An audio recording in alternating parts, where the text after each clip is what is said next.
ദൈവതിരുനാമത്തിന് മഹത്വമുണ്ടായിരിക്കട്ടെ. ഞാൻ നിങ്ങളുടെ ഡാലിയ കൊച്ചമ്മ.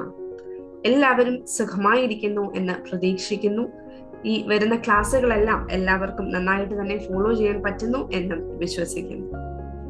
മർത്തമറിയം വനിതാ സമാജം 2021 പരീക്ഷയ്ക്ക് വേണ്ടി എല്ലാവരും ഒരുങ്ങുമ്പോൾ ഇന്ന് ഫ്രം മിസ്റ്ററി ടു റെവലേഷൻ, രഹസ്യത്തിൽ നിന്ന് വെളിപാടിലേക്ക് എന്ന പുസ്തകത്തിന്റെ ചാപ്റ്റർ 11 ആണ് ദ ന്യൂ ലൈഫ്, പുതുജീവൻ. കർത്താവിൽ ഏറ്റവും പ്രിയപ്പെട്ടവരെ, The Gospel according to Saint John, chapter 11, verse 26.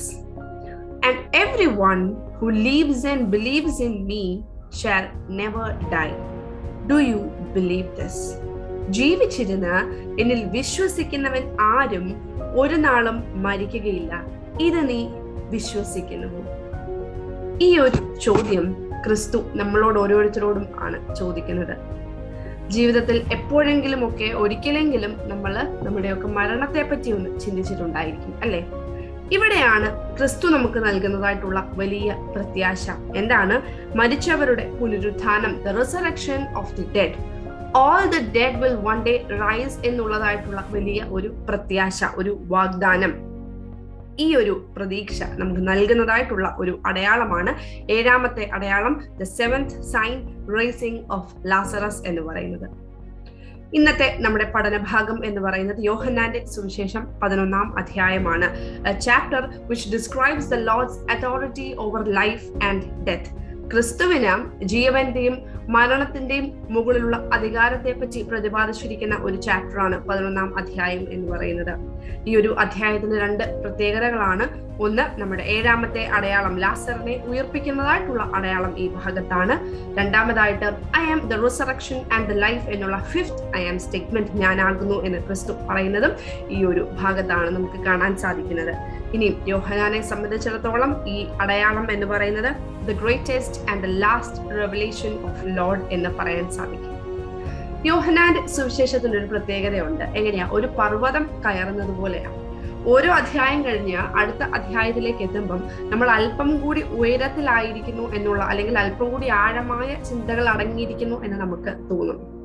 അതുപോലെ തന്നെ ഇനിയും നടക്കുവാനിരിക്കുന്ന ക്രിസ്തുവിന്റെ ക്രൂസിഫിക്ഷൻ ആൻഡ് റിസറക്ഷൻ, അവന്റെ യാതന, അവന്റെ പാഷൻ, ആ ഒരു സഫറിങ് അല്ലെങ്കിൽ ആ ഒരു റിസറക്ഷന്റെ ഒക്കെ അർത്ഥം മനസ്സിലാക്കി തന്നെ അനുഗമിക്കുന്നവർ അത് കണ്ട് മനസ്സിലാക്കുവാൻ തക്കവണ്ണം മനുഷ്യ ഹൃദയങ്ങളെ ഒരുക്കുവാൻ വേണ്ടി ക്രിസ്തു ചെയ്ത ഒരു അടയാളമായിട്ട് നമുക്ക് ഈ ലാസറിനെ ഉയർപ്പിക്കുന്ന അടയാളം നമുക്ക് കാണാൻ സാധിക്കണം. പുനരുത്ഥാനത്തെ പറ്റി മനുഷ്യനെ പഠിപ്പിച്ച് തരുവാൻ വേണ്ടിയിട്ട് എഴുതിയ ഒരു അധ്യായമായിട്ട് നമുക്ക് ഈ ഒരു 11ാം അധ്യായത്തെ കാണാൻ സാധിക്കും.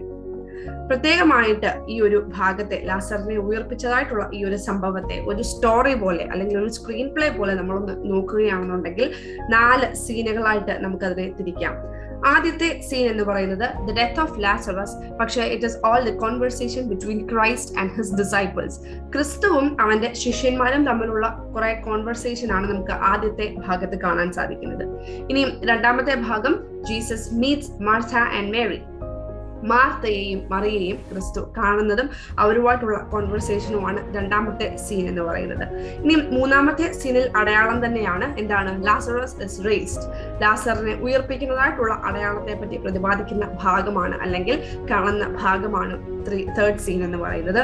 ഇനിയും അവസാനത്തെ സീൻ എന്ന് പറയുന്നത് the 2 reactions, how people responded to the sign എന്നുള്ളത്. എങ്ങനെ ആൾക്കാരുടെ റെസ്പോൺസിനെ പറ്റി പറയുന്ന, റിയാക്ഷനെ പറ്റി പറയുന്ന ഭാഗമാണ് അവസാനത്തെ സീൻ എന്ന് പറയുന്നത്. നമുക്ക് ഓരോന്നായിട്ട് നോക്കാം. അതിനു മുൻപ് കുറച്ച് കാര്യങ്ങൾ ഈ അപ്പുറം ഇപ്പുറമുള്ള ചാപ്റ്റേഴ്സ് ഒക്കെ നോക്കുമ്പോഴും അല്ലെങ്കിൽ മറ്റ് സുവിശേഷങ്ങളൊക്കെ നോക്കുമ്പം നമുക്ക് മനസ്സിലാക്കാവുന്ന ചില കാര്യങ്ങൾ മാത്രം ഒന്ന് ആമുഖമായിട്ട് ഞാൻ പറഞ്ഞോട്ടെ. ആദ്യത്തെ കാര്യം, Lazarus and his sisters Martha and Mary. നമുക്കറിയാം, വളരെ പരിചിതമായ കഥാപാത്രങ്ങളാണ് ഇവർ 3 പേരും. ലൂക്കോസിന്റെ സുവിശേഷം 10ാം അധ്യായം, the gospel according to Saint Luke chapter 10ന്റെ അവസാന ഭാഗത്തും ഈ ഒരു കുടുംബത്തെ പറ്റി പരാമർശിച്ചിരിക്കുന്നതായിട്ട് നമുക്ക് അറിയാം. ഇനി ഈ ഒരു എന്താണ് ഈ കുടുംബത്തിന്റെ പ്രത്യേകത? Family dear to Jesus and a home that offered hospitality to him. ക്രിസ്തുവിനെ സ്വീകരിച്ച് അവന്റെ പഠിപ്പിക്കലുകളെല്ലാം സ്വീകരിക്കുന്നതായിട്ടുള്ള ഒരു കുടുംബമാണ്. അതുപോലെ തന്നെ ക്രിസ്തുവിന് ഏറ്റവും പ്രിയപ്പെട്ട ഒരു കുടുംബമാണ് ഈ ലാസറിന്റെ കുടുംബം എന്ന് പറയുന്നത്. ഇനിയും ഈ ലാസർ എന്നുള്ള പേരിന്റെ ഹീബ്രു നെയിമാണ് എലിയേസർ എന്നുള്ള ഒരു പദവും കൂടി ഉപയോഗിക്കാറുണ്ട്. ആ ഒരു വാക്കിന്റെ അർത്ഥം ഗോഡ് ഇസ് മൈ ഹെൽപ്പ്, ദൈവം എന്റെ തുണ എന്നുള്ളതാണ് ആ വാക്കിന്റെ അർത്ഥം എന്ന് പറയുന്നത്. ഇനിയും ഈ Lazarus and his sisters Martha and Mary, അത് നമുക്കറിയാം അവരെവിടെ നിന്നാണ്, ബെഥനി അല്ലെങ്കിൽ മലയാളത്തിൽ ബഥാന്യ എന്നുള്ള ദേശത്ത് നിന്നാണ് എന്ന് നമുക്കറിയാം. എവിടെയാണ് ഈ ബഥാന്യ? ഏകദേശം 3 kilometers to the east of Jerusalem on the slopes of Mount Olives. Oliva മലയുടെ കിഴക്കേ ചരിവിലുള്ള ഒരു ദേശമാണ്. ജെറുസലേമിനോട് വളരെയധികം അടുത്താണ്. ഈ ഒരു 10ാം അധ്യായം അവസാനിക്കുന്ന സമയത്ത് ക്രിസ്തുവും അവന്റെ ശിഷ്യന്മാരും they were beyond Jordan, എവിടെയാണ് യോഹന്നാൻ സ്നാപകൻ ആദ്യമേ സ്നാനം അർപ്പിച്ചിരുന്ന സ്ഥലത്തായിരുന്നു എന്നൊക്കെ എഴുതിയിരിക്കുന്നതായിട്ട് നമുക്ക് കാണാൻ സാധിക്കും. അപ്പം ഈ മാപ്പിലൊക്കെ കാണുന്നത് പോലെ ഏകദേശം ഈ ഒരു ഭാഗം ആരംഭിക്കുമ്പോൾ ക്രിസ്തു ഈ ഒരു പെഴിയ എന്ന് പറയുന്ന ഈ ഒരു ദേശത്താണ്. അവിടെ നിന്നാണ് ബെഥനിയിലേക്ക് ക്രിസ്തു കടന്നു വരുന്നത്. ബെഥനി ജെറുസലേമിനോട് അടുത്ത ഒരു ദേശമാണ്. ഇത്രയും കാര്യങ്ങൾ നമുക്ക് തുടക്കത്തിൽ മനസ്സിലാക്കാം. അതുപോലെ തന്നെ ഒന്നുകൂടെ 10ാം അധ്യായവും 12ാം അധ്യായവും ഒന്ന് നോക്കുകയാണെന്നുണ്ടെങ്കിൽ ഈ ഒരു അടയാളം happened between the feast of dedication and the third Passover. പ്രതിഷ്ഠോത്സവത്തിന്റെയും 3ാമത്തെ പെസഹായെ പറ്റി ഈ ഒരു പുസ്തകത്തിൽ എഴുതിയിരിക്കുന്നതിന്റെയും ഇടയ്ക്കാണ് ഈ ഒരു അടയാളം സംഭവിച്ചതായിട്ടും നമുക്ക് കാണാൻ സാധിക്കും. എന്ന് വെച്ച് കഴിഞ്ഞാൽ നമ്മുടെ ഇപ്പോഴത്തെ ഭാഷയിൽ പറഞ്ഞു കഴിഞ്ഞാൽ ഏകദേശം ഡിസംബറിന്റെയും ഏപ്രിലിന്റെയും ഇടയ്ക്കാണ് എന്ന് നമുക്ക് മനസ്സിലാക്കാം. ഇത് ജസ്റ്റ് ഒരു അറൌണ്ട് വ്യൂ എന്ന് പറഞ്ഞതേ ഉള്ളൂ. നമുക്ക് ഈ ഒരു ചാപ്റ്ററിലേക്ക് 11ാം അധ്യായത്തിലേക്ക് നമുക്ക് ഡീറ്റെയിൽ ആയിട്ട് തന്നെ കയറാം. ആദ്യത്തെ ഭാഗം the death of Lazarus and the conversation between Christ and his disciples എന്നുള്ളതാണ്. യോഹന്നാന്റെ സുവിശേഷം 11ാം അധ്യായം 1 മുതൽ 16 വരെയുള്ള വാക്യങ്ങളാണ് നമ്മൾ നോക്കാൻ വേണ്ടിയിട്ട് പോകുന്നത്. പ്രത്യേകമായിട്ട് 5 കാര്യങ്ങളാണ് ഈ ഒരു ആദ്യത്തെ സിഗ്നൽ നമുക്ക് ഡിസ്കസ് ചെയ്യേണ്ടതായിട്ടുള്ളത്. ഒന്നാമതായി, a request is brought to Jesus. നമ്മൾ പറഞ്ഞു ഈ ഒരു ഭാഗം ആരംഭിക്കുന്നതിന് മുൻപായിട്ട് തന്നെ നമുക്ക് കാണാം ക്രിസ്തുവും അവന്റെ ശിഷ്യന്മാരും എവിടെയാണ്? യോർദാൻ അക്കരെ പ്രവർത്തിച്ചു കൊണ്ടിരിക്കുകയാണ്. ഈ സമയത്ത് ക്രിസ്തുവിനെ തേടി ഒരു ദൂത് എത്തുകയാണ്, ഒരു മെസ്സേജ് എത്തുകയാണ്. എന്താണ്? മാർത്ത എന്നും മറിയെന്നും പറയുന്ന 2 സഹോദരിമാർ ഒരു റിക്വസ്റ്റ് ക്രിസ്തുവിന്റെ അടുക്കലേക്ക് എത്തിക്കുകയാണ്. എന്താണ് എഴുതിയിരിക്കുന്നത്? Lord, behold, he whom you love is sick. കർത്താവേ, നിനക്ക് പ്രിയനായിരിക്കുന്നവൻ ദീനമായി കിടക്കുന്നു എന്ന് മാത്രമാണ് ആ ഒരു മെസ്സേജിൽ വരുന്നത്. 2 കാര്യങ്ങൾ നമുക്ക് ഈ ഭാഗത്ത് നിന്ന് ചിന്തിക്കാം. ഒന്നാമതായിട്ട്, മാർത്തയും മറിയയും ഇവിടെ തങ്ങളുടെ സഹോദരന് സുഖമില്ല എന്ന് മാത്രമാണ് ഒരു മെസ്സേജ് ക്രിസ്തുവിലേക്ക് എത്തിക്കുന്നത്. എന്നാൽ അതിന്റെ അപ്പുറമായിട്ട് ക്രിസ്തു വരണമെന്നോ സൗഖ്യപ്പെടുത്തണമെന്നോ ഒന്നും പറയുന്നില്ല എന്നുള്ളത് നമുക്ക് ആ ഭാഗത്ത് നിന്ന് കാണാൻ സാധിക്കും. Which means that ക്രിസ്തുവിന്റെ അടയാളങ്ങളെല്ലാം was beyond space and time എന്നുള്ള ഒരു നല്ല ബോധ്യം ഈ സഹോദരിമാർക്കുണ്ട്. ഒരുപക്ഷെ ഒരു വാക്ക് മതിയായിരിക്കും, അല്ലെങ്കിൽ ഒരു നോക്ക് മതിയായിരിക്കാം, അല്ലെങ്കിൽ ഒന്ന് തൊട്ടാ മതിയായിരിക്കാം, ആ സഹോദരന് സൗഖ്യമാകും എന്നുള്ള പൂർണ്ണ ബോധ്യം ആ സഹോദരിമാർക്കുണ്ട്. അതുകൊണ്ടാണ് ഈ ഒരു വിഷയത്തെ പറ്റി അറിയിക്കുക മാത്രമാണ് ആ സഹോദരിമാര് അവിടെ ചെയ്യുന്നത്. ഇപ്പൊ ക്രിസ്തുവിലുള്ള അവരുടെ വിശ്വാസത്തെയാണ് അവിടെ കാണിക്കുന്നത്. ഇനി രണ്ടാമതായിട്ട് ഒരു കാര്യം കൂടെ നമുക്ക് ചിന്തിക്കാം. It is wrong to believe that those who are loved and blessed by God do not suffer illness or misery. ദൈവത്താൽ സ്നേഹിക്കപ്പെടുന്നവരുടെ, അനുഗ്രഹിക്കപ്പെടുന്നവരുടെ ജീവിതത്തിൽ പ്രശ്നങ്ങളോ പ്രതിസന്ധികളോ അസുഖങ്ങളോ ഒന്നും വരത്തില്ല എന്ന് വിചാരിക്കരുത്. കാരണം it is all part of man's life. എല്ലാവരുടെയും ജീവിതത്തിൽ, ക്രിസ്തുവിൽ വിശ്വസിക്കുന്നവർ, ക്രിസ്തു സ്നേഹിക്കുന്നവരുടെ എല്ലാ ജീവിതത്തിൽ പ്രശ്നങ്ങളും പ്രതിസന്ധികളും വരും. അത് ഒരുപക്ഷെ ദൈവനാമ മഹത്വത്തിന് വേണ്ടിയിട്ടോ അല്ലെങ്കിൽ നമ്മൾ വലിയ നല്ല കാര്യങ്ങൾ നമ്മുടെ ജീവിതത്തിൽ സംഭവിക്കുവാൻ വേണ്ടിയിട്ടുള്ള വലിയ പ്ലാനിന്റെ ഭാഗമോ ആവാം എന്നുള്ളതാണ് ആ ഒരു ആദ്യത്തെ ഭാഗം നമുക്ക് നൽകുന്നതായിട്ടുള്ള മെസ്സേജ്. ഇനി അതിന്റെ 2ാം ഭാഗത്തിലേക്ക് കിടക്കുകയാണെന്നുണ്ടെങ്കിൽ ഈ ഒരു വിവരം അറിഞ്ഞു, പക്ഷെ Jesus response with a delay. സഹോദരന്മാരുടെ ഈ ഒരു റിക്വസ്റ്റ് കിട്ടിയ ഉടനെ ക്രിസ്തു ഇങ്ങനെയാണ് പറയുന്നത്: ഈ ദീനം മരണത്തിനായിട്ടല്ല, ദൈവപുത്രൻ മഹത്വപ്പെടേണ്ടതിനത്രേ, ദൈവത്തിന്റെ മഹത്വത്തിനായിട്ടത്രേ. For the glory of God, that the Son of God may be glorified through it എന്നുള്ളതാണ്. 2 കാര്യങ്ങളാണ് ഇവിടെ നമുക്ക് അർത്ഥമാക്കുന്നത്. ഒന്ന്, ഇവിടെ മാനുഷിക പരിഗണനകളോ അല്ലെങ്കിൽ ബന്ധങ്ങളോ ഇതൊന്നും കാരണം കൊണ്ടല്ല ക്രിസ്തു ഇങ്ങനെ ഒരു അടയാളം ചെയ്യുവാൻ വേണ്ടിയിട്ട് പോകുന്നത്. പക്ഷെ എന്തിനു വേണ്ടിയിട്ടാണ്? It's purely four the glorification of God. അങ്ങനെ മാനുഷിക പരിഗണനയും സ്നേഹവും ഒക്കെ ആയിരുന്നെങ്കിൽ പിറവി കുരുടനെ സൗഖ്യമാക്കേണ്ടുന്ന ആവശ്യം ക്രിസ്തുവിനില്ല. അപ്പോൾ എന്ത് അടയാളവും എന്ത് തന്നെയാണെങ്കിലും it is all for the glorification of God. ദൈവനാമ മഹത്വത്തിന് വേണ്ടിയിട്ടാണ് എന്നുള്ളതാണ് ഇവിടെ ഉദ്ദേശിക്കുന്നത്. ഇനിയും അതുപോലെ തന്നെ രണ്ടാമതായിട്ട് what happens after the sign. ഈ ഒരു അടയാളം കാരണം കൊണ്ട് എന്താണ് സംഭവിക്കുവാൻ പോകുന്നത്? തുടർന്ന് നടക്കാൻ പോകുന്ന ക്രിസ്തുവിന്റെ മരണവും അവന്റെ ഉയർത്തെഴുന്നേൽപ്പും. It will lead to the glorification of son of God. ദൈവപുത്രന്റെ മഹത്വീകരണത്തിന് വഴിയൊരുക്കും ഈ അടയാളം എന്നും കൂടി ക്രിസ്തു പറയുന്നതായിട്ട് അല്ലെങ്കിൽ സൂചിപ്പിക്കുന്നതായിട്ട് നമുക്ക് ആ ഒരു ഭാഗത്തെ കാണാൻ സാധിക്കും. ക്രിസ്തുവിന് വളരെ പ്രിയപ്പെട്ടവനായിരുന്നു ലാസറസ് എന്ന് പറയുന്നത്. എന്നിട്ടും ക്രിസ്തു 2 നാൾ കൂടി അവിടെ തന്നെ പാർത്തു. He stayed for 2 more days എന്ന് എഴുതിയിട്ടുണ്ട്. എന്തുകൊണ്ടാണ് ഇത് എന്ന് ചിന്തിക്കുകയാണെന്നുണ്ടെങ്കിൽ 3 കാരണങ്ങളാണ്. ഒന്ന്, so that the death of Lazarus is beyond dispute. എന്ത് സംഭവിക്കും? യഹൂദന്മാരാണ്, അവര് എന്താണ് കള്ളത്തരം എന്നൊക്കെ നോക്കി നടക്കുവാണ്. അവർ പറയും ലാസറസ് ഒരു പക്ഷേ മരിച്ചിട്ടില്ലായിരിക്കും, അതുപോലെ ഇല്ലായിരുന്നു കാണും. അതുപോലെ തന്നെ അവരുടെ ഒരു വിശ്വാസമുണ്ട്, മരിച്ചു കഴിഞ്ഞാൽ 3 ദിവസം സോൾ വുഡ് റിമെയിൻ അറൗണ്ട്, ആത്മാവ് അവിടെ തന്നെ കാണും. 4ാമത്തെ ദിവസം ആത്മാവ് വിട്ടുകഴിയുമ്പോൾ ശരീരം ജീർണിച്ച് തുടങ്ങും എന്നുള്ളതാണ് യഹൂദന്മാരുടെ വിശ്വാസം. അപ്പം ലാസറസ് മരിച്ചു, അവനെ ആത്മാവ് വിട്ടുപോയി എന്നുള്ള ആ ഒരു ഫുൾ സിറ്റുവേഷനിൽ എത്തിക്കുവാൻ വേണ്ടിയിട്ടായിരിക്കണം ക്രിസ്തു ഈ 2 ദിവസവും കൂടി അവിടെ നിന്നത് എന്ന് മനസ്സിലാക്കാം. എന്ന് വെച്ച് കഴിഞ്ഞാൽ ക്രിസ്തുവിന് നല്ല ബോധ്യമുണ്ട് താൻ എന്താ ചെയ്യാൻ പോകുന്നത് എന്നുള്ളത്, എന്ത് അടയാളമാണ് നടക്കാൻ പോകുന്നത്, എന്തിനു വേണ്ടിയിട്ടാണ് എന്നുള്ളതും ക്രിസ്തുവിന് നല്ല ബോധ്യമുണ്ട്. അതിനു വേണ്ടിയുള്ള ചില ഒരുക്കങ്ങളായിട്ട് ഈ ഒരു 2 ദിവസം നമുക്ക് കാണാൻ സാധിക്കും. ഒന്ന്, the death of Lazarus is beyond dispute. ഇനിയും 2, to test and strengthen the faith of sisters and his disciples. ഈ സഹോദരിമാരുടെ വിശ്വാസത്തെ ഒന്ന് പരീക്ഷിക്കുവാനും ഒന്ന് ഉറപ്പിക്കുവാനും വേണ്ടിയിട്ടായിരിക്കാം ക്രിസ്തു 2 ദിവസവും കൂടെ അവിടെ നിന്നത്. ആ 1ാം ഭാഗത്തിന്റെ അവസാനത്തിൽ നമുക്ക് കാണാൻ സാധിക്കും I am happy for this. കാരണം ഡിസൈപ്പിൾസിനോട് പറയുകയാണ്, ഈ അടയാളം കണ്ട് നിങ്ങൾ വിശ്വസിക്കുന്ന ഒരവസ്ഥ വരുന്നത് കൊണ്ട് ഞാൻ നിങ്ങളെ സന്തോഷിക്കുന്നു എന്നാണ് പറയുന്നത്. അപ്പം 2ാമത്തെ point, to test and strengthen the faith of sisters. ഇനി 3ാമത് ഏറ്റവും പ്രധാനമായത്, God's timing are different from human timing. നമ്മുടെ സമയം പോലെയല്ല ദൈവത്തിന്റെ സമയം. ദൈവത്തിന്റെ ഇഷ്ടമനുസരിച്ച് അവന്റെ സമയത്താണ് അവൻ പ്രവർത്തിക്കുന്നത്, നമ്മുടെ ഇഷ്ടത്തിനനുസരിച്ചല്ല എന്നുള്ളത് ക്ലിയർ ആക്കുന്നതായിട്ടുള്ള 3 കാര്യങ്ങളാണ്. ഇതുകൊണ്ടാണ് ക്രിസ്തു 2 ദിവസവും കൂടി അവിടെ തന്നെ പാർത്തു എന്ന് പറയുവാനുള്ള കാരണം. ഇനി അതിന്റെ 3ാമത്തെ ഭാഗം നോക്കിക്കഴിഞ്ഞാൽ, Jesus courageously decides to go to Judea and Jerusalem. ക്രിസ്തു ഈ 2 ദിവസത്തിന് ശേഷം 2 ദിവസം അവിടെ പാർത്തതിന് ശേഷം ശിഷ്യന്മാരോട് പറയുകയാണ്, come let's go to Judea, യഹൂദയിലേക്ക് നമുക്ക് പോകാം എന്ന് പറയുകയാണ്. പക്ഷെ ഡിസൈപ്പിൾസിന്, ശിഷ്യന്മാർക്കൊരു സംശയം. അവർക്കറിയാം ഇറ്റ് വാസ് ഡേഞ്ചറസ് എന്നുള്ളത്. എന്തുകൊണ്ടാ? ഓൾറെഡി യോഹന്നാന്റെ സുവിശേഷം 8ാം അധ്യായവും 10ാം അധ്യായവും ഒന്ന് നോക്കിക്കഴിഞ്ഞു കഴിഞ്ഞാൽ യഹൂദന്മാർ അവനെ കല്ലെറിയുവാനും കൊല്ലാനും ഒക്കെ ഭാവിച്ചിരിക്കുകയാണ് എന്നുള്ളത് നമുക്ക് മനസ്സിലാക്കാൻ സാധിക്കും. അതുകൊണ്ട് തന്നെ ഇപ്പോൾ ഈ ഒരു അവസ്ഥയിൽ യഹൂദയിലേക്ക് ഇനിയും ചെന്ന് കയറി കൊടുക്കുക എന്ന് പറയുന്നത് it was like risking their own life എന്നുള്ള പൂർണ്ണ ബോധ്യം അവർക്കുണ്ട്. ഇവിടെ ക്രിസ്തു ശിഷ്യന്മാർക്ക് കൊടുക്കുന്ന ഉത്തരം വളരെയധികം ശ്രദ്ധിക്കപ്പെടുന്നതാണ്. എന്താണ്? പകലിന് 12 മണിക്കൂർ ഇല്ലയോ? Are there not 12 hours in a day?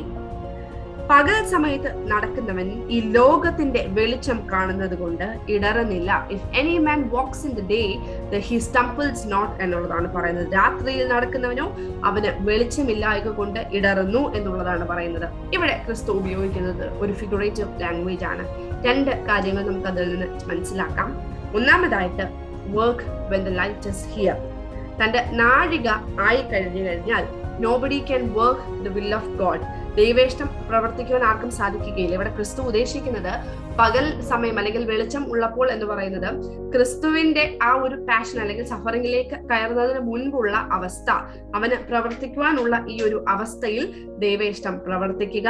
തന്റെ നാഴിക ആയി കഴിഞ്ഞാൽ when the dark times are there, ഒന്നും ആർക്കും പ്രവർത്തിക്കുവാൻ പറ്റുകയില്ല. അതിനു മുൻപായിട്ട് പ്രവർത്തിക്കാനുള്ളത് പ്രവർത്തിക്കണം. Light is with us, you have to work the God's will എന്നുള്ളതാണ് ആദ്യത്തെ ഒരു ഉദ്ദേശം എന്ന് പറയുന്നത്.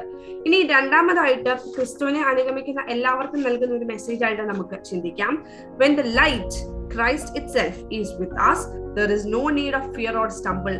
ക്രിസ്തു എന്ന വെളിച്ചം നമ്മളോടൊപ്പം ഉണ്ടെങ്കിൽ ഈ ലോകത്ത് ഒന്നിനെയും തന്നെ ഭയപ്പെടേണ്ടുന്ന ആവശ്യമില്ല എന്നുള്ളതും നമുക്ക് അവിടുന്ന് മനസ്സിലാക്കിപ്പിച്ചു തരികയാണ്.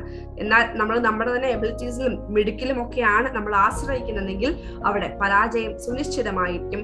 ക്രിസ്തു എന്ന വെളിച്ചത്തിലൂടെ ഒന്നിനെയും തന്നെ ഭയപ്പെടേണ്ടെന്ന ആവശ്യമില്ല എന്നുള്ള ഒരു മെസ്സേജും കൂടെയാണ് ആ ഭാഗം നമുക്ക് നൽകുന്നത്. ഇനി നാലാമതായിട്ട് ക്രിസ്തു പുറപ്പെടുന്നതിന് മുമ്പായിട്ട് ശിഷ്യന്മാരോട് പറയുകയാണ്. എന്താണ്? 11-ാം അധ്യായം 11-ാം വാക്യം, നമ്മുടെ സ്നേഹിതനായ ലാസർ നിദ്ര കൊള്ളുന്നു, അവർ ഫ്രണ്ട് ലാസറസ് സ്ലീപ്സ് എന്ന് പറയുകയാണ്. ക്രിസ്തു സ്ലീപ്പ് എന്ന വാക്ക് ഉപയോഗിച്ചത് കൊണ്ട് തന്നെ ശിഷ്യന്മാര് വിചാരിക്കുന്നത് എന്താണ്? അസുഖം കാരണം കൊണ്ട് വയ്യാതെയുള്ള ഉറക്കം എന്നുള്ള രീതിയിൽ തന്നെയാണ് ചിന്തിക്കുന്നത്. എന്നാൽ ക്രിസ്തു അവിടെ ക്ലിയർ ആയിട്ട് പറയുന്നു, നിദ്ര എന്നുള്ളത് കൊണ്ട് ലാസർ മരിച്ചുപോയി എന്നാണ് പറയുന്നത് എന്ന് പറയുന്നുണ്ട്. ഈ സ്ലീപ്പ് എന്നുള്ള ഒരു വാക്ക് ക്രിസ്തു അവിടെ ഒരു മെറ്റഫറായിട്ടാണ് ഉപയോഗിക്കുന്നത്. എന്താണ് അർത്ഥമാക്കുന്നത്? ഒന്ന്, sleep is A temporary thing, Christ will soon wake him up. ഉറക്കം എന്ന് പറയുന്നത് ഒരു ചെറിയ സമയത്ത് നടക്കുന്ന ഒരു ടെമ്പററി ആയിട്ടുള്ള ഒരു കാര്യമായതുകൊണ്ട് ക്രിസ്തു ഉടൻ തന്നെ അവരെ വിളിച്ചെണീപ്പിക്കുവാൻ പോകുക എന്നുള്ള ഒരു സൂചനയും നമുക്ക് അവിടെ നിന്ന് ലഭിക്കും. അല്പം കൂടി ആഴത്തിൽ ഒന്ന് ചിന്തിക്കുകയാണെങ്കിൽ ഇത് തന്നെയാണ് ക്രിസ്തു നമുക്ക് നൽകുന്ന ഉറപ്പം, അല്ലെ? From sleep men awaken. യോഹന്നാന്റെ സുവിശേഷം 5-ാം അധ്യായം 29-ാം വാക്യം, നന്മ ചെയ്യുന്നവർ ജീവന് വേണ്ടിയിട്ട് പുനരുത്ഥാനം ചെയ്യുവാനുള്ള നാഴിക വരുന്നു. The hour is coming in which all those who are in graves will hear his voice and come forth to the resurrection of life. ഉറക്കത്തിൽ നിന്ന് ഒരുവൻ എണീക്കുന്നത് പോലെ ക്രിസ്തുവിന്റെ ശബ്ദം കേട്ട് പുനരുത്ഥാനത്തിലേക്ക് നമ്മൾ വരും. ഈ ഒരു കോണ്ടെക്സ്റ്റിനെ ആസ്പദമാക്കിയിട്ടാണ് നമുക്കറിയാം ചില കല്ലറകളിലൊക്കെ കർത്താവിൽ നിദ്ര പ്രാപിച്ചിരിക്കുന്നു, asleep in Jesus എന്ന് പറയും, അല്ലെ? അപ്പം ഈ നിദ്ര എന്നുള്ള വാക്ക് ഈ ഒരു ഭാഗവുമായിട്ടാണ് ഒരുമിച്ച് ചേർത്ത് വരുന്നതായിട്ട്, അല്ലെങ്കിൽ അതുകൊണ്ടാണ് ഉപയോഗിക്കുന്നത് എന്ന് നമുക്ക് ഈ ഭാഗത്ത് നിന്ന് മനസ്സിലാക്കാൻ സാധിക്കും. ഇനി ആദ്യത്തെ സിനിന്റെ അവസാനത്തെ ഭാഗത്ത് തോമസ് ബോൾഡ് ഫെയ്ത്ത്, തോമസ് സ്ലീഹായുടെ ഉറച്ച വിശ്വാസമാണ് നമുക്ക് കാണാൻ സാധിക്കുന്നത്. 11-ാം അധ്യായം 16-ാം വാക്യം, അവനോട് കൂടി മരിക്കേണ്ടതിന് നാം പോകുക എന്നുള്ള, come let's die with him എന്നുള്ള ഒരു ഉറച്ച വാക്കുകളാണ് നമുക്ക് അവസാന ഭാഗത്ത് കാണാൻ സാധിക്കുന്നത്. ആ ഒരു ഭാഗത്ത് നിന്ന് നമുക്ക് മനസ്സിലാക്കാവുന്നത്, ഒന്ന്, തോമസ് എന്നുള്ള ഹീബ്രു വാക്കിന് ഉപയോഗിച്ചിരിക്കുന്ന മറ്റൊരു വാക്കാണ് ദിദിമസ്, അല്ലെങ്കിൽ അതിന്റെ ഗ്രീക്ക് അർത്ഥം എന്ന് പറയുന്നത് ട്വിൻ എന്നുള്ള ഒരു വാക്ക്. ദിദിമസ് എന്നും ട്വിൻ എന്നും തോമസ് സ്ലീഹായെ വിളിക്കുന്നതായിട്ട് നമുക്ക് ആ ഭാഗത്ത് നിന്ന് മനസ്സിലാക്കാൻ സാധിക്കും. അതുപോലെ തന്നെ എത്ര കറേജിയസ് ആയിട്ടുള്ള ഒരു മനുഷ്യനായിരുന്നു, എത്ര ധൈര്യശാലിയായ മനുഷ്യനായിരുന്നു മാർ തോമസ് സ്ലീഹ എന്നുള്ളതും ആ ഒരു ഭാഗം നമുക്ക് മനസ്സിലാക്കിപ്പിച്ച് തരും. ആദ്യത്തെ ഈ ഒരു scene between Christ and his disciples, ഇത് കഴിയുമ്പം 4 കാര്യങ്ങൾ നമുക്ക് ഉറപ്പിക്കാം. എന്താണ്? ക്രിസ്തുവിന്റെ വാക്കുകളിൽ നിന്ന് തന്നെ ലാസറസ് ഇസ് ഓൾറെഡി ഡൈഡ്. ലാസർ ഓൾറെഡി ഈ സമയം കൊണ്ട് തന്നെ മരിച്ചു കഴിഞ്ഞിരിക്കുന്നു, അവൻ നിദ്ര പ്രാപിച്ചിരിക്കുന്നു എന്നുള്ളത് ക്രിസ്തു വ്യക്തമാക്കുന്നുണ്ട്. ഇനി രണ്ടാമതായിട്ട്, they know that danger awaited at Judea. യഹൂദയായിൽ ആപത്ത് സംഭവിക്കുമെന്നുള്ള നല്ല ബോധ്യം ക്രിസ്തുവിനും ശിഷ്യന്മാർക്കും ഉണ്ടായിട്ട് തന്നെയാണ് അവർ ഇറങ്ങിത്തിരിക്കുന്നത്. ഇനി മൂന്നാമതായിട്ട്, the devotion, courage and faithfulness of Thomas. Mar Thomas സ്ലീഹായുടെ ധൈര്യവും വിശ്വസ്തതയും കാണിക്കുന്ന ഒരു ഭാഗമായിട്ട് നമുക്ക് ഇതിനെ കാണാം. നാലാമതായിട്ട്, the journey of the Lord was entry into the field of passion or suffering. കർത്താവിന്റെ ഈ യാത്ര പീഡാനുഭവത്തിലേക്കുള്ള പ്രവേശനമായിരുന്നു എന്ന് നമുക്ക് ആദ്യത്തെ ആ ഒരു സീൻ കഴിയുമ്പോഴത്തേക്ക് മനസ്സിലാക്കാൻ സാധിക്കും. ഇനി നമുക്ക് രണ്ടാമത്തെ സീനിലേക്ക് കിടക്കാം. Jesus meets Martha and Mary. ക്രിസ്തു ബഥാനിയയിൽ എത്തി. Jesus reached Bethany. ലാസറിനെ കല്ലറയിൽ വെച്ചിട്ട് 4 ദിവസമായി എന്ന് അറിഞ്ഞു. യഹൂദന്മാരുടെ ഒരു ആചാരപ്രകാരം മരിക്കുന്ന അന്ന് തന്നെ കല്ലറയിൽ വെക്കും. അപ്പം നമുക്ക് ചിന്തിക്കാം, ക്രിസ്തു വിവരം അറിഞ്ഞപ്പോൾ ഒരുപക്ഷെ ലാസർ മരിച്ചിട്ടുണ്ടാകും. അതിനുശേഷം 2 ദിവസവും കൂടെ ക്രിസ്തു അവിടെ തന്നെ പാർത്തു എന്ന് പറയുന്നുണ്ട്. അതിനുശേഷം ഈ വഴിയാത്രയുടെ സമയവും കൂടെ കഴിഞ്ഞ് ക്രിസ്തു ഇങ്ങെത്തിയപ്പോഴത്തേക്ക് 4 ദിവസമായിട്ട് ലാസറിനെ കല്ലറയിൽ വെച്ചു എന്ന് നമുക്ക് മനസ്സിലാക്കാം. ഇവിടെ തുടങ്ങുമ്പോൾ തന്നെ മാർത്തയുടെയും മറിയയുടെയും ക്യാരക്ടർ നമുക്ക് വളരെ വ്യക്തമായിട്ട് തന്നെ കാണാൻ സാധിക്കും, അല്ലെ? എന്താണ് Martha? She was hard working, practical, busy caring for the needs of near and dear ones in spite of her own sorrow. അവളുടെ പ്രയാസത്തിലും മറ്റുള്ളവരെ കരുതുവാനും ക്രിസ്തു വരുന്നെന്നറിഞ്ഞ് ഓടി എതിരേറ്റ് ചെല്ലുവാനും ഒക്കെ മുന്നിൽ നിൽക്കുകയാണ് മാർത്ത. എന്നാൽ മേരിയെ സംബന്ധിച്ചിടത്തോളം she is dependent, devoted and empathetic. എപ്പോഴും ക്രിസ്തുവിന്റെ കാൽക്കലിരുന്ന് അവന്റെ വചനം കേട്ട് പഠിക്കുവാൻ ആഗ്രഹിച്ചവളായിരുന്നു മേരി അല്ലെങ്കിൽ മറിയ എന്നുള്ളത്. ഈ ഒരു ഭാഗം ആരംഭിക്കുമ്പോൾ ഇവിടെ ആദ്യം നടക്കുന്നത് എന്താണ്? Martha greets Jesus as he comes to Bethany. Martha ക്രിസ്തുവിനെ എതിരേറ്റ് ചെല്ലുകയാണ്. ഗുരു വന്നിട്ടുണ്ട് എന്നറിഞ്ഞിട്ട് എതിരേറ്റ് ചെല്ലുകയാണ്. എന്നിട്ട് പറയുകയാണ്, Lord, if you had been here, my brother would not have died. നീ ഇവിടെ ഉണ്ടായിരുന്നെങ്കിൽ എന്റെ സഹോദരൻ മരിക്കുകയില്ലായിരുന്നു. അതിനോട് ചേർത്ത് അവൾ ഒരു കാര്യവും കൂടി പറയുന്നുണ്ട്, but even now I know whatever you ask of God, God will give you. ഇവിടെ മാർത്ത തന്റെ വിശ്വാസം ഒന്ന് പ്രഖ്യാപിക്കുക തന്നെയാണ്. She is proclaiming Har great faith in Christ. പക്ഷേ എന്നിട്ടും അവൾക്ക് ക്രിസ്തുവിന് തന്റെ സഹോദരനെ ഇപ്പം തന്നെ ഉയർത്തെഴുന്നേൽപ്പിക്കാം എന്നുള്ള ഒരു വിശ്വാസമൊന്നും അവൾക്കില്ല. അവിടെ ക്രിസ്തുവിനെല്ലാം ചെയ്യാൻ സാധിക്കും. ഒരുപക്ഷെ ദീനമായിട്ട് കിടന്നിരുന്ന അവസ്ഥയിൽ ക്രിസ്തു കണ്ടിരുന്നെങ്കിൽ തന്റെ സഹോദരനെ എഴുന്നേൽപ്പിക്കുമായിരുന്നു എന്ന് വരെ അവൾക്കറിയാം. പക്ഷേ മരിച്ച് 4 ദിവസം കഴിഞ്ഞ ഒരു അവസ്ഥയിൽ നിന്ന് തന്റെ സഹോദരനെ എണീപ്പിക്കാൻ പറ്റും എന്നുള്ള വിശ്വാസം മാർത്തക്കില്ല. ഇവിടെയാണ് രണ്ടാമത്തെ ഭാഗം. ക്രിസ്തു പ്രഖ്യാപിക്കുകയാണ്, I am the resurrection and the life. ക്രിസ്തു മാർത്തയോട് പറയുന്നു, നിന്റെ സഹോദരൻ എഴുന്നേൽക്കും. പക്ഷേ മാർത്ത ഇവിടെ പുനരുത്ഥാനം, റിസറക്ഷൻ എന്ന് പറയുമ്പോൾ something that is going to happen in distant future, അവസാന നാളിൽ എല്ലാവരും എഴുന്നേൽക്കുന്ന കൂട്ടത്തിൽ എഴുന്നേൽക്കുന്ന കാര്യമല്ലേ എന്നുള്ള രീതിയിലാണ് മാർത്ത നിൽക്കുന്നത്. ഈ ഒരു ആറ്റിറ്റ്യൂഡുമായിട്ടാണ് മാർത്ത നിൽക്കുന്നത്. അവിടെയാണ് ക്രിസ്തു പറയുന്നത്, I am the resurrection and the life. ഞാൻ തന്നെയാകുന്നു പുനരുത്ഥാനവും ജീവനും. ഞാൻ പുനരുത്ഥാനം തരാമെന്നോ ജീവൻ തരാമെന്നോ എന്നല്ല പറയുന്നത്, ഞാനാകുന്നു പുനരുത്ഥാനവും ജീവനും. എന്താ? It is his divine authority to raise the dead at the last day as well as now. അവസാനത്തെ നാളിൽ പുനരുത്ഥാനം നടത്തും, അല്ലെങ്കിൽ എല്ലാ മരിച്ചവരെയും ഉയർത്തെഴുന്നേൽപ്പിക്കുവാനുള്ള ഡിവൈൻ അതോറിറ്റി, ആ ഒരു അധികാരം ക്രിസ്തുവിനാണെങ്കിൽ അവന് ഇപ്പോഴും അത് സാധിക്കും എന്നുള്ളതാണ് ക്രിസ്തു അവിടെ പറയുന്നത്. അതിനോട് ചേർത്ത് വരുന്ന ഭാഗം, the one who believes in me will live even though they die എന്നാണ് പറയുന്നത്. അവനിൽ വിശ്വസിക്കുന്നവൻ ഒരു നാളും മരിക്കുകയില്ല. കാരണം എന്താ?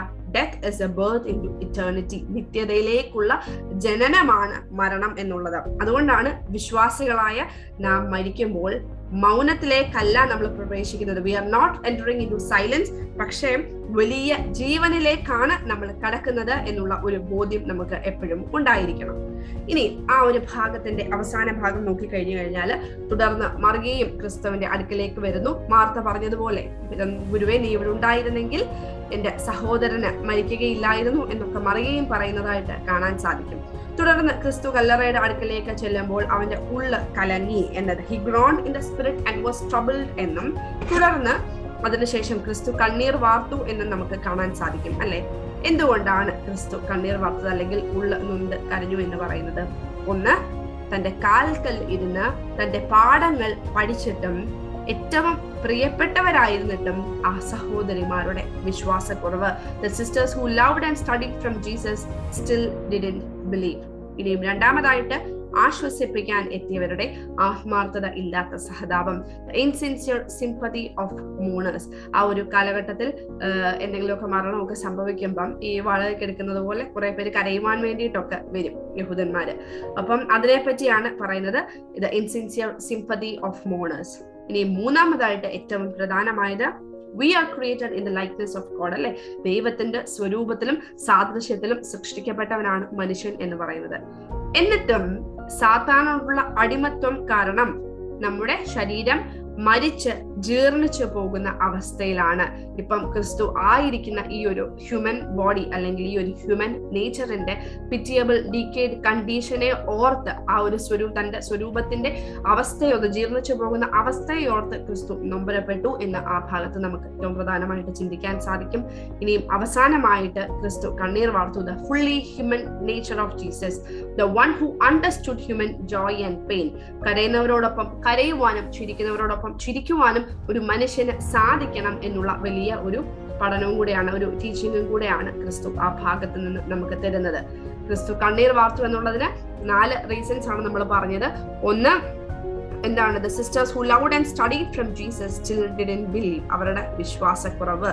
2, insincere sympathy of mourners. ആശ്വസിപ്പിക്കാൻ എത്തിയവരുടെ ആത്മാർത്ഥതയില്ലാത്ത സഹതാപം. മൂന്നാമതായിട്ട്, the pitiable decayed condition of likeness of God. ദൈവത്തിന്റെ സദൃശ്യത്തിൽ ഉണ്ടാക്കിയവരുടെ മരിച്ച് ജീർണിച്ചു പോകുന്ന അവസ്ഥയെ ഓർത്ത്. നാലാമതായിട്ട് അത് fully human nature of Jesus. എന്താണ്? ഒരു മനുഷ്യന്റെ സങ്കടവും സന്തോഷവും മുഴുവനായിട്ട് മനസ്സിലാക്കുവാൻ തക്കവണ്ണം കഴിഞ്ഞവനായ ക്രിസ്തു എന്നുള്ള 4 റീസൺസ് ആണ് നമുക്ക് അവിടെ കാണാൻ സാധിക്കുന്നത്. നമുക്ക് മൂന്നാമത്തെ സീനിലേക്ക് കടക്കാം. Lazarus is raised. 11-ാം അധ്യായം 39 മുതൽ 44 വരെയുള്ള വാക്യങ്ങളിലാണ് ഈ ഒരു അടയാളം നമുക്ക് കാണാൻ സാധിക്കുന്നത്. ലാസറിനെ ഉയർപ്പിച്ചു. ഇവിടെ എന്തൊക്കെയാണ് സംഭവിക്കുന്നത്? ക്രിസ്തു പറയുകയാണ്, ഈ മനുഷ്യനോട് പറയുകയാണ്, കല്ലുകളെ നീക്കുക. അതിനുശേഷം സ്വർഗത്തിലേക്ക് നോക്കി പിതാവിനോട് പ്രാർത്ഥിക്കുന്നുണ്ട്. ലാസറിനോട് പുറത്തേക്ക് ഇറങ്ങി വരിക എന്ന് ആജ്ഞാപിക്കുന്നുണ്ട്. അവന്റെ ദേഹത്തെ കെട്ടുകളെ അഴിച്ചു കളയുവാനും പറയുന്നുണ്ട്. ഇത്രയുമാണ് ഈ ഒരു അടയാളത്തിൽ കാണാൻ സാധിക്കുന്നത്. 3 പാഠങ്ങളാണ് ഈ ഒരു ഭാഗം നമുക്ക് തരുന്നത്. ഒന്നാമതായിട്ട്, when Lord seek our cooperation for our salvation, acknowledge it. നമ്മുടെ രക്ഷയ്ക്കായിട്ട് കർത്താവ് പ്രവർത്തിക്കുമ്പോൾ നമ്മുടെ സഹകരണവും അത്യാവശ്യമാണ്. ഇവിടെ ഈ ഒരു അടയാളത്തിൽ കല്ല് നീക്കുവാനോ അല്ലെങ്കിൽ അവന്റെ കെട്ടുകളെ അഴിച്ചു കളയുവാനും ഒക്കെ ക്രിസ്തുവിനൊരു വാക്ക് മതിയായിരുന്നു, അല്ലെ?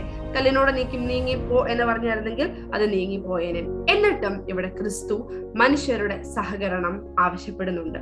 ഇത് തന്നെ നമുക്ക് എല്ലാ അടയാളങ്ങളിലും കാണാൻ സാധിക്കും. ആദ്യത്തെ വെഡിങ് അറ്റ് കേന, കാനായിലെ കല്യാണ വിരുന്നിലും സെർവൻസിനോട് പറയുകയാണ്, ഈ ഭരണികളിലെല്ലാം വെള്ളം നിറയ്ക്കുക എന്നുള്ള അവരുടെ കോപ്പറേഷൻ ആവശ്യപ്പെടുന്നുണ്ട്. ഇനി ഫീഡിങ് ദി 5000 എന്നുള്ള അടയാളത്തിൽ നോക്കിക്കഴിഞ്ഞു കഴിഞ്ഞാലും മനുഷ്യരുടെ കോൺട്രിബ്യൂഷൻ ആയിരുന്നു, അല്ലെങ്കിൽ കോപ്പറേഷൻ ആയിരുന്നു 5 അപ്പവും 2 മീനും എന്ന് പറയുന്നത്. അതുപോലെ തന്നെ എല്ലാ അടയാളങ്ങളിലും മനുഷ്യരുടെ സഹകരണം കൂടെ ആവശ്യമാണ്. ഈ എസെക്കിയേൽ പ്രവാചകന്റെ പുസ്തകം 37-ാം അധ്യായത്തിലെ വിഷൻ ഓഫ് ഡ്രൈ ബോൺസ് നമ്മൾ പറഞ്ഞിരുന്നു. അവിടെയും കാറ്റിനും പ്രവാചകനും എല്ലാം അവരുടേതായിട്ടുള്ള റെസ്പോൺസിബിലിറ്റീസ് ഉണ്ട്. അതുപോലെ തന്നെ നമ്മുടെ രക്ഷയ്ക്ക് വേണ്ടി അവൻ പ്രവർത്തിക്കുമ്പം നമ്മുടെ സഹകരണവും ആവശ്യമാണ്. എങ്ങനെയാണ്? പാപത്തിന്റെ കെട്ടുകളെ പൊട്ടിച്ചെറിഞ്ഞ്, അല്ലെങ്കിൽ പറയേണ്ട കാര്യങ്ങൾക്ക് നോ പറഞ്ഞ്, ചില കാര്യങ്ങളെ വിട്ട് നിന്ന്, പാപത്തെ വിട്ട് അകന്നു നിന്ന് ക്രിസ്തുവിനെ സ്വീകരിക്കുവാൻ ഉള്ള ഒരു സഹകരണം നമ്മുടെ ഭാഗത്ത് നിന്ന് ആവശ്യമാണ്. When Lord seek our cooperation for our salvation, acknowledge it. ഇനി രണ്ടാമതായിട്ട് ക്രിസ്തു ഇവിടെ മേലോട്ട് നോക്കി, പിതാവേ, നീ എന്റെ അപേക്ഷ കേട്ടതിനാൽ ഞാൻ നിന്നെ വാഴ്ത്തുന്നു എന്നാണ് പറയുന്നത്. ഇവിടെ 10-ാം അധ്യായം 41-ാം വാക്യത്തില് പബ്ലിക്കായിട്ടുള്ള ഈ ഒരു പ്രാർത്ഥന, thanks giving just for the sake of people എന്നുള്ളത് ക്രിസ്തു തന്നെ പറയുന്നുണ്ട്. അവര് കണ്ട് വിശ്വസിക്കുവാൻ വേണ്ടിയിട്ടാണ് ഇങ്ങനെ ഉറക്കെ പ്രാർത്ഥിക്കുന്നത്. ഓൾറെഡി പ്രാർത്ഥന ദൈവം കേട്ട് കഴിഞ്ഞു എന്നാണ് പറയുന്നത്. അതുകൊണ്ടാണ് നമ്മൾ പ്രാർത്ഥിക്കുവാൻ വേണ്ടിയിട്ട് ഒരുങ്ങുമ്പോൾ തന്നെ ദൈവം നമ്മുടെ പ്രാർത്ഥന കേട്ട് കഴിഞ്ഞു എന്ന് പറയുന്നത്. നമ്മുടെയൊക്കെ ഹൃദയങ്ങളെയും മനസ്സിനെയും ഒക്കെ അറിയുന്ന ദൈവത്തെയാണ് അവിടെ കാണിച്ചു തരുന്നത്. ഇതുകൊണ്ടാണ് പിതാക്കന്മാർ പറയുന്നത്, വിശുദ്ധ കുർബാനയിലൊക്കെ ഒരുക്ക ശുശ്രൂഷ ഉണ്ടല്ലേ, പ്രിപ്പറേറ്ററി സർവീസിന് ഇത്രയും ഇമ്പോർട്ടൻസ് എന്ന് പറയുന്നത്. When you get ready, your prayer will be already heard. അല്ലെങ്കിൽ when we prepare for prayer, Almighty is cognizant of it എന്ന് പറയുന്നതിന്റെ കാരണം അതാണ്. ഇനി മൂന്നാമതായിട്ട് വലിയ പ്രത്യാശ തരുന്ന ഒരു വാക്കാണ്, we can hear the voice of God even after departing from our bodies. ശരീരത്തിൽ നിന്ന് വിട്ട് പോയി കഴിഞ്ഞതിന് ശേഷവും ദൈവത്തിന്റെ ശബ്ദം നമുക്ക് കേൾക്കാൻ സാധിക്കും എന്നുള്ളതാണ്. അതുകൊണ്ടാണ് ലാസറെ പുറത്തു വരിക എന്ന് പറയുമ്പോൾ ആത്മാവ് അവിടെ ഇല്ലാഞ്ഞിട്ടും ലാസറിന് അവന്റെ ശബ്ദം കേട്ട് ഇറങ്ങി വരുവാൻ സാധിച്ചത് എന്നുള്ളതും നമുക്ക് വലിയ പ്രത്യാശ തരുന്ന ഒന്നാണ്. അവസാനത്തെ ഭാഗത്തിലേക്ക് കടക്കാം. ഈ ഒരു വലിയ അടയാളത്തിനെ കണ്ടിട്ട് ജനങ്ങളുടെ റിയാക്ഷൻസിനെ പറ്റിയാണ് ഇവിടെ പറയുന്നത്. 2 റിയാക്ഷൻസ് നമുക്ക് ഇവിടെ കാണാൻ സാധിക്കും. 11-ാം അധ്യായം 45-ാം വാക്യം, മെനി ബിലീവ്ഡ്. മറിയയുടെ അടുക്കൽ വന്ന യഹൂദന്മാരിൽ പലരും അവൻ ചെയ്തത് കണ്ടിട്ട് അവനെ വിശ്വസിച്ചു. Many Jews who had come to Mary had seen the things Jesus did and believed in him എന്നാണ് പറയുന്നത്. ഇനിയും രണ്ടാമത്തെ റിയാക്ഷൻ നമുക്ക് 47-ാം വാക്യത്തിൽ കാണാൻ സാധിക്കും. മഹാപുരോഹിതന്മാരും പരീശന്മാരും സംഘം കൂടി ക്രിസ്തുവിനെതിരെ ആലോചിച്ചു. Chief priest and Pharisees they gathered a council against Jesus എന്നുള്ളതാണ്. എന്നാൽ ഈ ഒരു രണ്ടാമത്തെ റിയാക്ഷൻ മറ്റൊരു വലിയ കാര്യത്തിന് വഴിയൊരുക്കുകയാണ്. This even paves way for the prophecy of Caiaphas. നമുക്കറിയാം, നമ്മൾ ഓൾറെഡി ഇത് പറഞ്ഞിരുന്നു. യെരുശലേം ദേവാലയത്തിന്റെ ഹൈ പ്രീസ്റ്റ് എന്ന് പറയുന്നത് ഈ പറയുന്ന ഒരു സദൂക്യനാണ് എന്നുള്ളത് നമ്മൾ പറഞ്ഞിരുന്നു. ക്രിസ്തുവിന്റെ കാലത്തെ ഈ ഒരു ഹൈ പ്രീസ്റ്റിന്റെ പേര് എന്ന് പറയുന്നത് കയ്യാപ്പ എന്നുള്ളതാണ്, കയ്യാഫാസ് എന്നുള്ളതാണ്. അപ്പം അദ്ദേഹത്തിന്റെ പ്രവചനം ഇപ്രകാരമായിരുന്നു. എന്താണ് സംഭവിക്കുന്നത്? ഈ ക്രിസ്തുവാണ് മശിഹ, അല്ലെങ്കിൽ അവരുടെ വരുവാനിരിക്കുന്ന മശിഹ എന്നുള്ള ഒരു കോൺസെപ്റ്റിലേക്ക് വരികയാണെന്നുണ്ടെങ്കിൽ റോമൻസ് എന്തു ചെയ്യും? വന്ന് ഇവരെ നശിപ്പിച്ചു കളയുകയും ദേവാലയം നശിപ്പിച്ചു കളയുകയും ചെയ്യും അല്ലെ. അപ്പം കയ്യാപ്പായുടെ ആ ഒരു പൊസിഷൻ തന്നെ എല്ലാം പോവുകയാണ്, അല്ലെങ്കിൽ അവരുടെ ജീവിതം തന്നെ വലിയ ദുഷ്ടാവസ്ഥയിലേക്ക് മാറുകയാണ്. ആ സമയത്ത് കയ്യാപ്പായ്ക്ക് തോന്നിയ ഒരു ഐഡിയയാണിത്. എന്താണ്? ജനം മുഴുവൻ നശിച്ചു പോകാതിരിക്കത്തക്കവണ്ണം ഒരു മനുഷ്യൻ ജാതിക്ക് വേണ്ടി മരിക്കുന്നത് നന്ന് എന്നങ്ങ് പ്രഖ്യാപിക്കുകയാണ്. It is better that one man dye for the people. ഇതൊരു സെൽഫിഷ് ആയിട്ട് കയ്യാപ്പ പറയുന്നതായിട്ടുള്ള ഒരു കാര്യമാണ്. അവനെ അങ്ങ് കൊന്നുകളയാം എന്നുള്ള രീതിയിൽ പറയുകയാണ്. പക്ഷേ ഇത് തന്നെയായിരുന്നു ദൈവത്തിന്റെ വലിയ ഉദ്ദേശം. എന്താണ്? all people with the Jesus will be saved through the death of the Son എന്നുള്ളതാണ് അവിടെ നടക്കുന്നത്. എന്താണ്? ചിതറിക്കിടക്കുന്ന ദൈവമക്കളെല്ലാം ഈ ഒരു വലിയ ക്രൂശ് മരണത്തിലെ പുനരുത്ഥാനത്തിലൂടെയും കടന്നു വരുന്ന, അല്ലെങ്കിൽ ദൈവത്തിലേക്ക് ചേരുന്നതായിട്ടുള്ള ഒരു വലിയ അവസ്ഥയ്ക്ക് ഈ ഒരു പ്രവചനം കാരണമാവുകയാണ്. ഇത്രയും കാര്യങ്ങളാണ് ഈ ഒരു ഭാഗത്ത് നിന്ന് നമുക്ക് പഠിക്കുവാൻ വേണ്ടിയിട്ടുള്ളത്. ഈ ഒരു അടയാളം നമുക്ക് കാണിച്ചു തരുന്നതായിട്ടുള്ള 3 കാര്യങ്ങളുണ്ട്. എന്താണ്? It pointed to his deity. അവന്റെ ഡിവൈൻ പവർ, ക്രിസ്തുവിന്റെ ഡിവൈൻ പവർ എത്രത്തോളം, അവന്റെ authority over life and death എന്നുള്ള ഒരു വലിയ ശക്തിയാണ് നമുക്ക് കാണിച്ചു തരുന്നത്. രണ്ടാമതായിട്ട് it strengthened the faith of his disciples and followers. മാർത്തയുടെയും മറിയയുടെയും ശിഷ്യന്മാരുടെയും നമ്മുടെ ഓരോരുത്തരുടെയും വിശ്വാസത്തെ മുറുക്കെ പിടിക്കുവാൻ തക്കവണ്ണം, ഒന്നുകൂടെ സ്ട്രെങ്തൻ ചെയ്യുവാൻ തക്കവണ്ണം ഈ ഒരു അടയാളത്തിന് സാധിച്ചു. മൂന്നാമതായിട്ട് it led directly to the cross. ഈ ഒരു അടയാളത്തിന്റെ അനന്തര ഫലമായിട്ടാണ് ഇനിയും ഒരു വലിയ സഫറിങ്ങിന്റെ, കഷ്ടാനുഭവത്തിന്റെ അവസ്ഥയിലേക്ക് കടക്കുവാൻ വേണ്ടി പോകുന്നത് എന്നുള്ളതാണ് ഈ ഒരു ചാപ്റ്റർ അവസാനിക്കുമ്പം നമുക്ക് മനസ്സിലാക്കാൻ സാധിക്കുന്നത്. നമ്മൾ പ്രത്യേകമായിട്ട് 4 കാര്യങ്ങളാണ് പറഞ്ഞത്. ആദ്യത്തെ scene, it was conversation between Christ and his disciples. അതിനോട് ചേർന്ന് പല കാര്യങ്ങളും നമ്മൾ പറഞ്ഞു. നിദ്ര എന്നുള്ള, സ്ലീപ്പ് എന്നുള്ള വാക്കിന്റെ ഇമ്പോർട്ടൻസും ഒക്കെ നമ്മൾ പറഞ്ഞു. ഇനി രണ്ടാമത്തെ ഭാഗത്ത് നമ്മൾ പറഞ്ഞത് Jesus meets Martha and Mary എന്നുള്ളതായിരുന്നു. മാർത്തയും മറിയയും കണ്ട് അവരുടെ വിശ്വാസത്തെ പരീക്ഷിക്കുന്നതും അല്ലെങ്കിൽ പറയുന്നതുമായിട്ടുള്ള ഭാഗങ്ങളാണ് I am the resurrection and the life എന്നുള്ള വലിയ പ്രഖ്യാപനം നടത്തുന്നതും ആ ഒരു ഭാഗത്താണ്. ഇനി മൂന്നാമത്തെ ഭാഗം അടയാളം തന്നെയാണ്. Lazarus is raised. ലാസറസിന്റെ ആ ഒരു അടയാളത്തിൽ നിന്ന് നമ്മൾ പഠിച്ചിരിക്കുകയും മനസ്സിലാക്കേണ്ടതായിട്ടുള്ള 3 കാര്യങ്ങളെ പറ്റി അവിടെ പറഞ്ഞു. അവസാനത്തെ ഭാഗം ദ 2 റിയാക്ഷൻസ്. ഒരുപാട് പേര് വിശ്വസിച്ചു, എന്നാൽ വിശ്വസിക്കാത്ത ആ ഒരു ഗണത്തിൽ നിന്ന് എന്ത് സംഭവിച്ചു? ദ പ്രൊഫസി ഓഫ് കയഫാസ് എന്നുള്ള വലിയ ഒരു പ്രവചനത്തിലേക്ക് വഴി ഒരുക്കി എന്നുള്ളതുമാണ് ഈ ഒരു ഭാഗം എന്ന് പറയുന്നത്. കേട്ടിരുന്ന എല്ലാവർക്കും മനസ്സിലായി എന്ന് വിശ്വസിക്കുന്നു. ഈ ഒരു ഭാഗം ഇനി പഠിക്കുമ്പോഴത്തേക്ക്, ഭാഗം വായിക്കുമ്പോഴത്തേക്ക് കൂടുതലായിട്ട് മനസ്സിലായിക്കൊള്ളും. എല്ലാവർക്കും നന്ദി. Thank you.